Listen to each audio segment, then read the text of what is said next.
jumped as the young man sat with a hard thud next to her on the bench. "Well, have you? What's the matter? Cat got your tongue?" "No, yes. The guard passed me no more than a few minutes ago," Megan answered. "Good.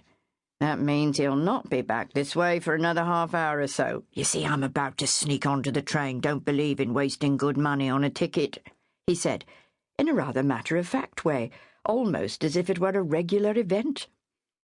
Megan stared in disbelief. He looked to be a few years older than she was. He had a stocky build with thick black hair shining with brilliantine, obviously applied to groom it away from his tanned face. He was quite well dressed, if somewhat flashy, and her overall impression was that he took pride in his appearance. "Going by your accent, I'd say you just got off the train from Cardiff." Megan nodded. "You got a name?" he asked. She didn't answer. Her mother had warned her about talking to strangers. "Please yourself. I'm off to Swindon races. Mind you, I could do with a bit of luck. A little kiss from a pretty girl like you would do it."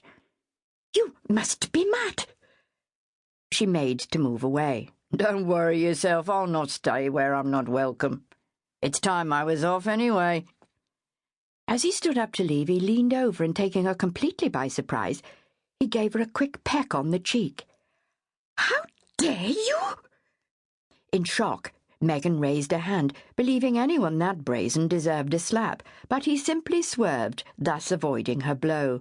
Then, flashing a wicked smile, he quickly turned and left. As she watched him dart across the platform towards an incoming train, she still couldn't believe his outright cheek. At the same time, she guessed she would always remember her very first kiss. Although she thought it might be wise to keep this little encounter to herself, it wouldn't do to give others the wrong impression. The station clock read 12:30 and her doubts returned. What if no one came to meet her? What if Lizzie had made it all up? What if there was no position? Her mother had barely managed to scrape together the cost of a one-way ticket, so if no one came, how would she get back home? Megan dismissed such thoughts. Of course someone would come for her, and of course there was a position. Not even Lizzie would play such a cruel trick. Anyway, hadn't she been the one who suggested Megan apply for the position of kitchen maid at Redcliffe House in the first place? "Hello? You must be Megan Williams."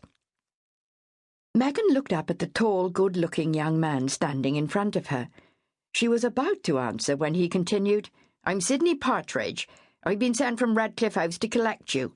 I hope you haven't had to wait too long." "No, not at all," she lied, so pleased someone had at last come for her. "And thank you for your trouble, Mr. Partridge." "The name's Sidney. The staff up at the big house don't stand on ceremony, so I shall call you Megan, if that's all right." Again he didn't wait to be answered, but gave her a big friendly smile. "I must say you don't half look like Lizzie." Megan had the urge to tell this stranger that although as cousins they might look alike, both slim and of small build and both with masses of dark brown curly hair, the similarity definitely ended there. But she stopped herself. She had to try harder to think better of Lizzie, if only for her Aunt Margaret's sake.